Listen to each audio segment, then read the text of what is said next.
ہر قسم کے روحانی جسمانی مسائل اور وظائف کے لیے پیر اقبال قریشی چینل کو سبسکرائب کریں۔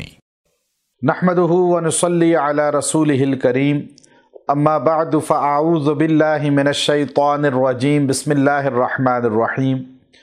رمضان المبارک کی 11 تاریخ کا بہت خاص عمل آپ کو بتلانا مقصود ہے جو عشرہ مغفرت کہلاتا ہے۔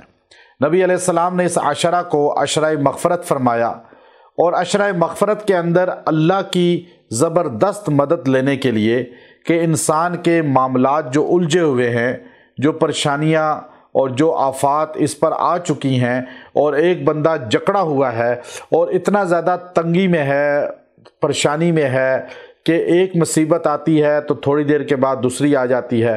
بہت سے لوگ مرد اور خواتین جب ہمارے پاس بھی تشریف لاتے ہیں تو یہی کہتے ہیں کہ ہمیں اللہ تبارک و تعالی نے محروم رکھا ہوا ہے۔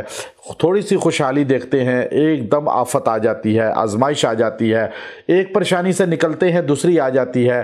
اب یہ اللہ رب العزت نے عشرہ مغفرت ہمیں دیا کہ ہم اللہ سے استغفار بھی کریں، توبہ بھی کریں، اور ساتھ ہی اس عمل مجرب کو اختیار کریں جو سورہ شعراء آیت نمبر 159 آیت ہے سورہ شعراء کی، اور آیت کیا ہے؟ ان ربک لہو العزیز الرحیم، ان ربک لہو العزیز الرحیم۔ آپ نے اس آیت کو روزانہ 70 بار پڑھنا ہے، اور ایک دن ہی پڑھنا ہے۔ 11ویں تاریخ کو آپ نے اس کو 70 بار پڑھیں، اور اول آخر درود شریف پڑھیں اور دعا کریں۔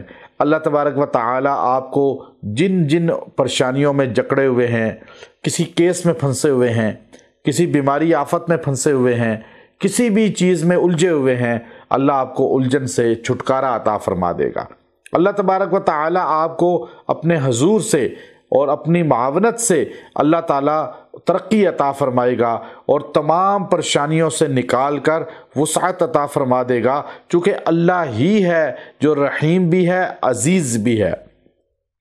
انسان اس چیز کا اقرار کرتا ہے، اظہار کرتا ہے، اور پھر اللہ کے حضور جب دعا کرتا ہے، عشرہ مغفرت جو ہے یہ اللہ کے خزانے سے لینے کا، اللہ کی مدد لینے کا بہت بڑا ذریعہ ہے۔ اس عشرہ کو فضول میں ضائع نہ کریں، بلکہ اس کی قدر کریں، اس کی منزلت کو پہچانیں۔ جب آپ اس کی قدر کریں گے، اس کے مقام کو پہچانیں گے، اللہ آپ کو الجھنوں سے نکال دے گا، تکالیف سے نکال دے گا، پریشانیوں سے نکال دے گا، اور اللہ تبارک و تعالی آپ کو عزت عطا فرمائے گا۔